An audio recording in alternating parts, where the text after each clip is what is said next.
It is fairly well known that after the Battle of Gettysburg, many of the Union dead were reinterred in a newly created national cemetery that's not too far from where I am right now, just adjacent to Evergreen Cemetery. But what happened to the Confederate dead?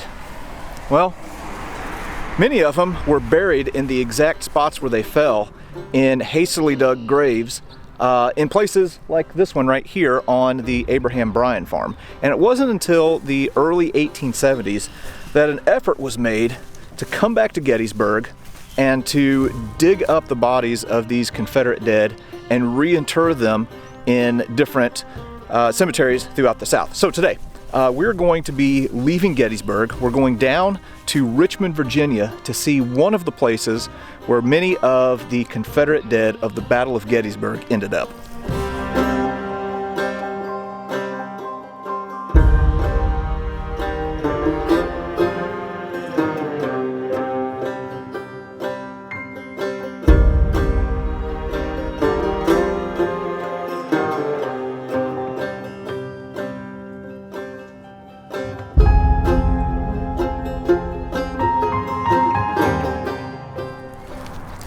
Now, you might ask yourself, how did the Confederate dead at Gettysburg find their way all the way to Richmond here at the Hollywood Cemetery? Well, in the years after the war, the Southern economy was completely wrecked.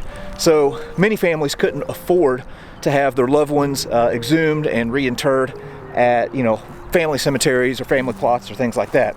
So in 1872, there was a local group here around Richmond that raised money to fund an effort to go and exhume the bodies from the fields of Gettysburg and have them reinterred here at Hollywood Cemetery. So we're going to kind of wander around here a little bit and do some exploring and see if we can find some of the dead Confederate soldiers who served at Gettysburg, and also maybe some of the generals that fought there as well.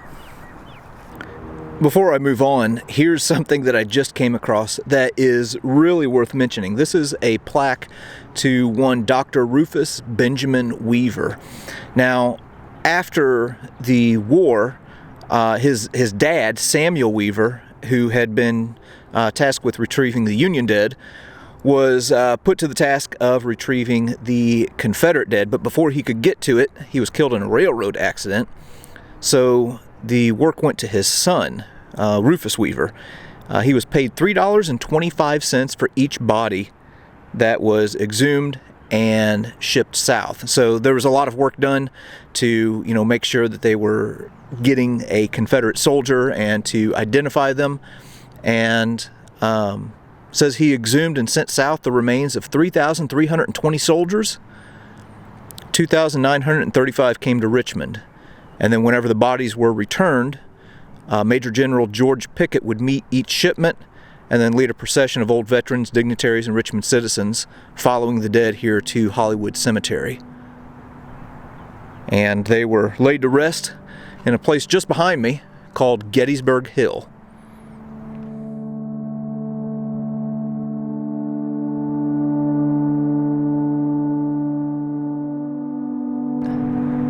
So here is a marker to the Gettysburg dead, and one of the first headstones that I happened upon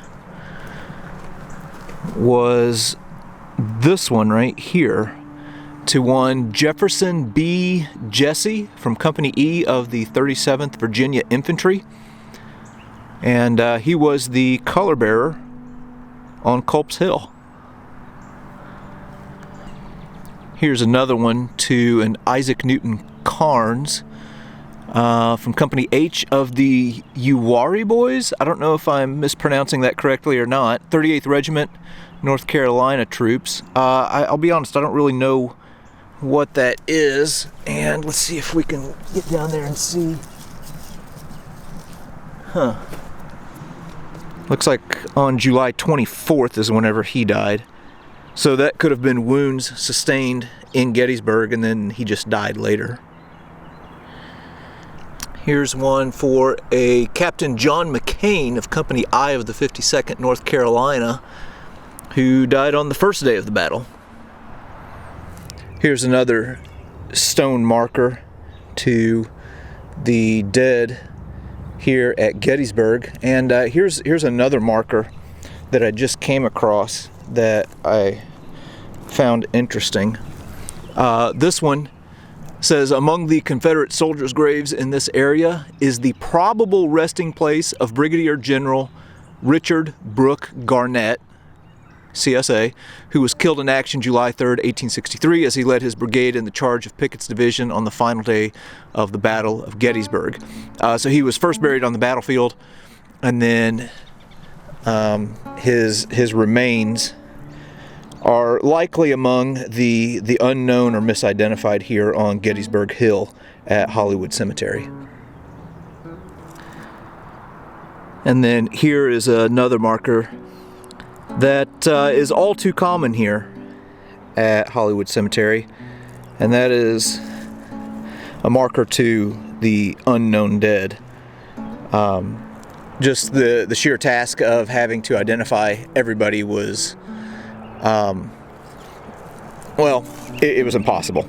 A lot of them were just buried in unmarked graves. The lucky ones maybe had a piece of wood or a piece of stone etched and placed over the grave, but again, because the Confederates got out of there so fast, there was really no time.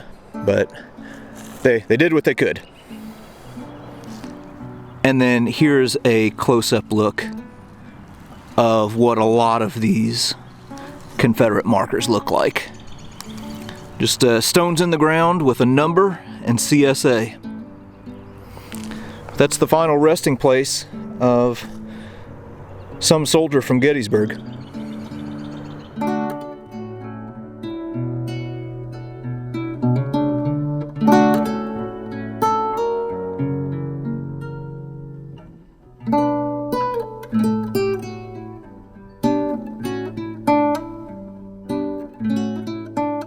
Well, here is the grave of the man whose name will forever be attached to that failed charge on July the 3rd, George E. Pickett, Major General of the Confederate States of America.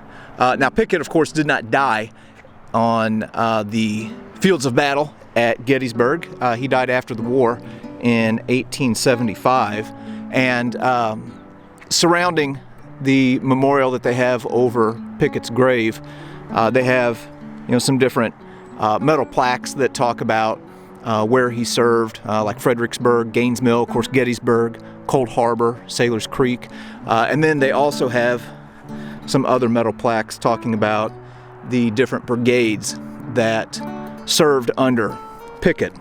Now, Pickett had some controversy in his military career. For one, he ended up fleeing to Canada after the war because he was afraid that he was going to be brought up on war crimes for executing, I forget how many Union soldiers who had jumped sides. They were Confederates and then went to the Union, and he had them executed, and then Grant ended up, I guess you could say, pardoning him. And really the one who did Pickett the biggest favor after his death was his wife. She did a lot to kind of paint him as this gallant figure, and probably did him a little bit more justice than what he deserves as a military commander, and really contributed to what we now refer to as the lost cause myth. But anyway, there's the grave of General George Pickett.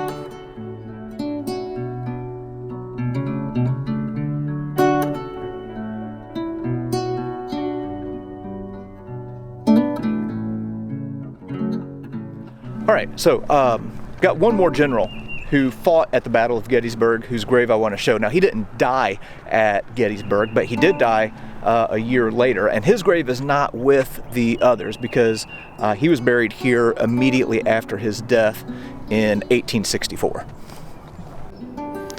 Well, here is the final resting place of Confederate Cavalry General James Ewell Brown Stewart, who was better known by his nickname Jeb Stuart.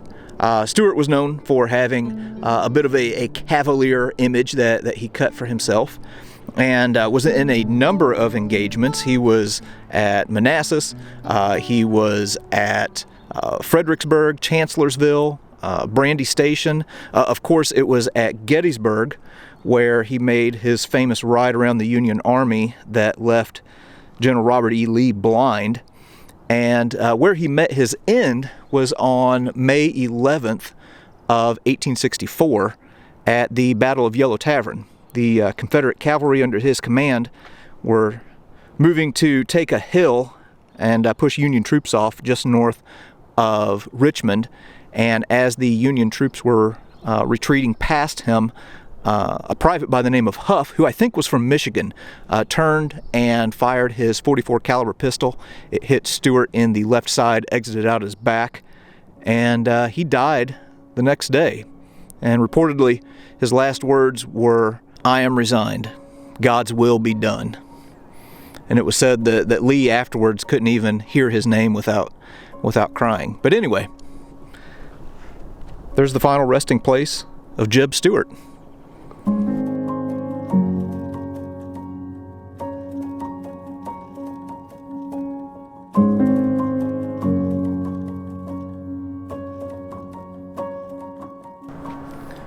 All right, well, if you have ever wondered what happened to the Confederate dead at Gettysburg, there you go. Many of them are right here at Hollywood Cemetery in Richmond, Virginia. And I think that is pretty much going to put a wrap on this Gettysburg Odyssey that I've been on. And I'll tell you what, I'm so glad that I was able to do it and to be able to document the places that I've gone and to be able to share it and learn so much more. If you ever get a chance to travel to the East, go to places like Gettysburg and Richmond and all of these other battlefields. And if you can't, well, there's plenty of resources on YouTube where you can learn more about them and support the organizations that are doing the work of battlefield preservation. But anyway, yeah, I don't know really how to wrap it up other than to say it has been quite the journey. But I guess as for now, we're going to be heading off to the next place.